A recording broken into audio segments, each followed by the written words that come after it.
Hello there. The weather, as so often is the case here, is just wonderful.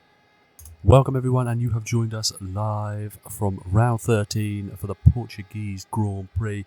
Some slight schedule changes from now until the end of the season. There will be no more qualifying report, however that will all change for 1991. But let's have a grand old look at the starting grid for the Portuguese Grand Prix. Nigel Mansell takes pole position ahead of Gerhard Berger. Prost in third, just ahead of Ayrton Senna in fourth place.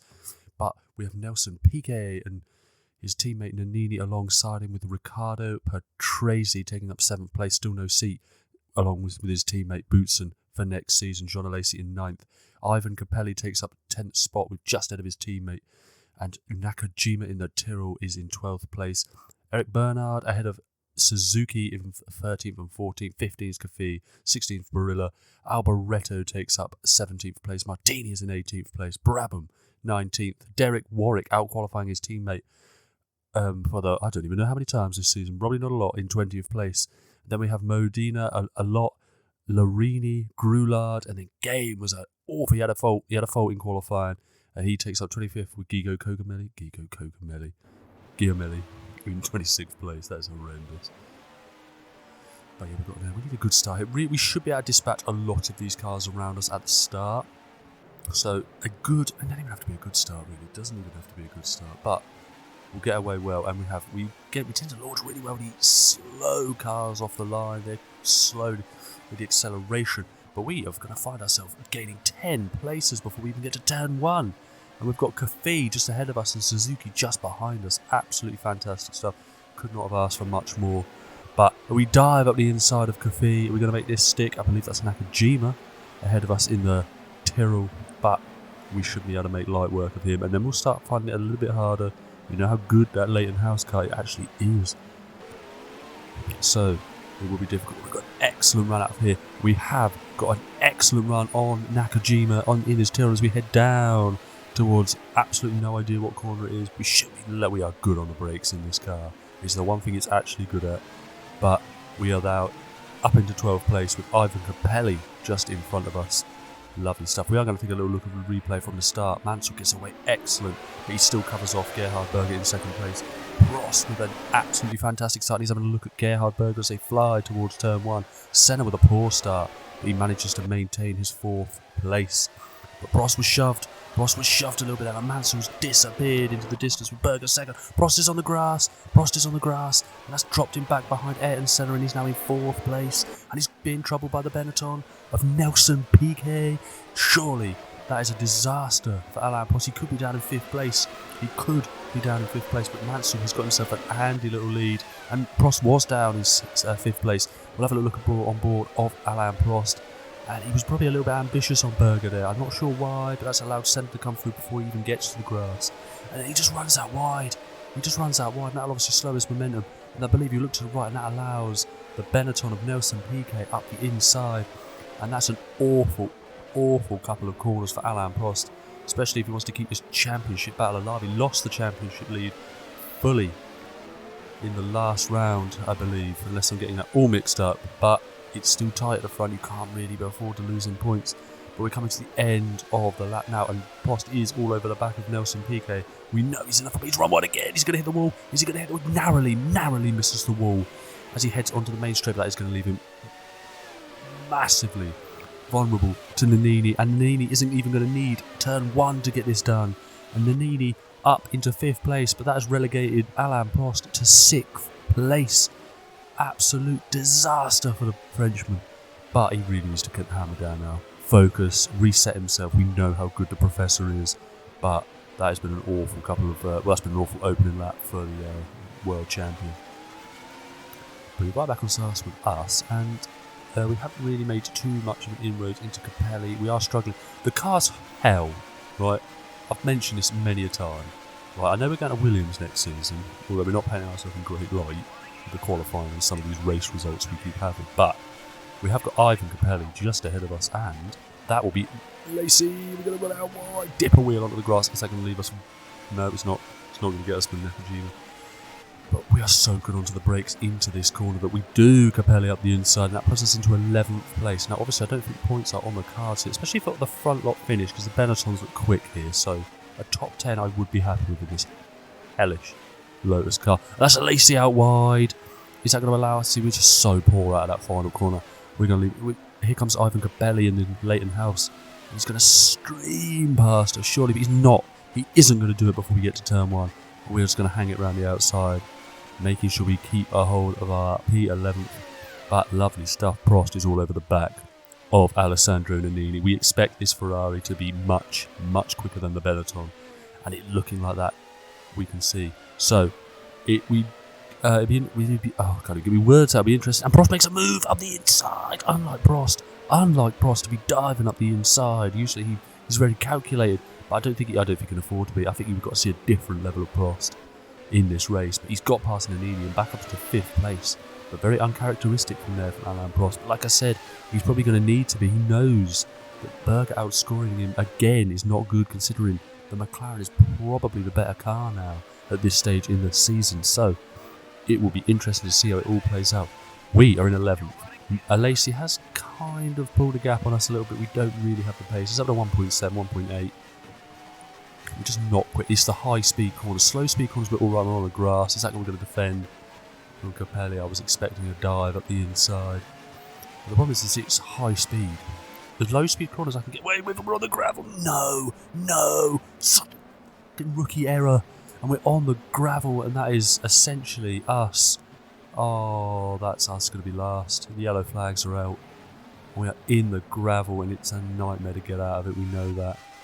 But we did manage to continue, but we are in last. We lose the rear. We've hit the wall. And that is us out. We've lost our rear wing. We've damaged the suspension. It just slipped back. See what I mean in high-speed corners? But once again, we are out of a Grand Prix. Deary me, but Prost doesn't care. Prost has hounded Nelson Piquet in the second, not the second Benetton, but the lead Benetton, I should say. And he is pushing. He's incredibly quick in those high-speed corners. It'll be interesting to see. Oh, he makes a move on the gate. He's done the same thing he did in Nannini, but I think Nelson Piquet's a bit more wise to it. And Prost shoves him out the way. Prost knows what's on the line today, and he cannot take no chances. Absolutely fantastic stuff from the 1989 world champion, the 3-time world champion. Absolutely fantastic. He knows this championship is still on. But here is Alessandro Nannini, who actually might be suffering with car issues, because the Williams were 3-4 seconds back half a lap ago, and they are all over the back of him now. And he doesn't look to be moving incredibly quickly there. Does Nannini and his Benetton. The Williams are hounding him. It would be interesting if they fly past him on his straight down. Yeah, it would appear that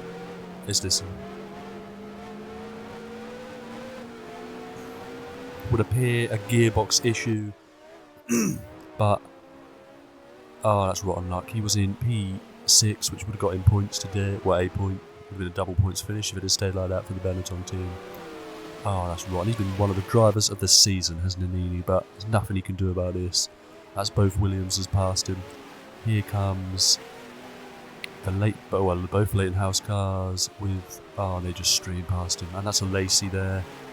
A Lacey should just get straight past. That'll be Capelli. He's the second Leighton House in this Grand Prix. No, Lacey's quick. He's going to hit the wall, and he's round. Lacey's round. He should have just waited. He would have known there was car issues. A Lacey there. Outrageous stuff, but we expect Nannini to peel off into the pits to retire his car. And, rotten bit of luck. But we haven't seen much of Nigel Mansell today, who is absolutely flying. He is, look at the lead. That is against a mighty McLaren, driven by the Austrian of Gerhard Berger, who is gunning for this World Championship of 1990. But Nigel Mansell, he hasn't won a Grand Prix this season, and we will be looking to change that today. But yes, he's right in the rhythm. He is much faster than the two McLarens, but we will see. But he looks on course to win this Grand Prix today. Actually fantastic. Go on, Nige.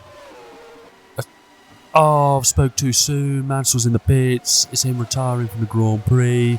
with it's got to be some fault. It's got to be a fault. That is poor. I mean, it has massively helped his teammate, who is going to gain a position without trying, and that puts him into the podium, spots Alain Prost, but Nigel Mansell from the lead is out.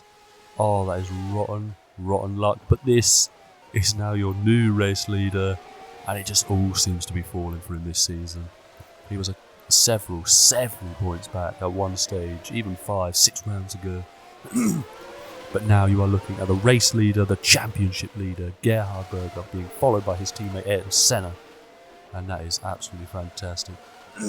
Not a lot happened after this, and I'll be completely honest with you, I believe Senna probably had the pace of his teammate today.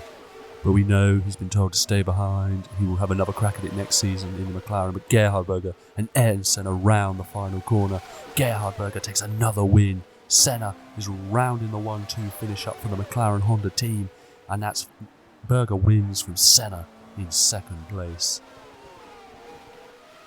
And here comes, with a mighty drive, here comes Alain Prost. He is not going down without a fight. He finishes in P3. Couple of incredible overtakes on the two Benetton cars. Gifted a podium, really, from his teammate. But Nelson Piquet, quiet race after Prost, but he will finish in P4. Absolutely fantastic result again for the Benetton team. And there is Riccardo Patrese coming home in 5th place. And his teammate Boutsen will round up the points in 6th place. So a double points finish there for the Williams team. Absolutely fantastic Grand Prix. So there we have it. That is the race results, with Ayrton Senna not winning. He came second. Gerhard Berger winning the Grand Prix from half a second. 16 seconds back was Alain Prost, Nelson Piquet, the two Williams. Then you had the Leighton House pairing in 7th and 8th. Nakajima, fantastic in 9th place. And Kofi rounding up the top 10. Several retirements. We retired. Mansell was out and Nini was out. And Lacey Warwick retired with suspension. We didn't see that. Brabham lost his engine. We didn't get to see that neither. A couple of cars finished on a lap behind. But the championship standings, Gerhard Berger moves 5 points clear of his championship rival Alain Prost. Nannini remains in 3rd place, level on points with Nigel Mansell. Senna just a point back. We have not scored since Spa actually, but it's difficult. Lacey there, Ricciardo, those two Williams cars there. Nelson Piquet. Oh, it's all to play for with 5. 5 points in it. McLaren, look, it's tight in the top of the Constructors' Championship as well. Benetton gunning for that 3rd. Absolutely fantastic from them. But if you've enjoyed this Grand Prix, so like, subscribe, and join us next time out for the Grand Prix in Jerez.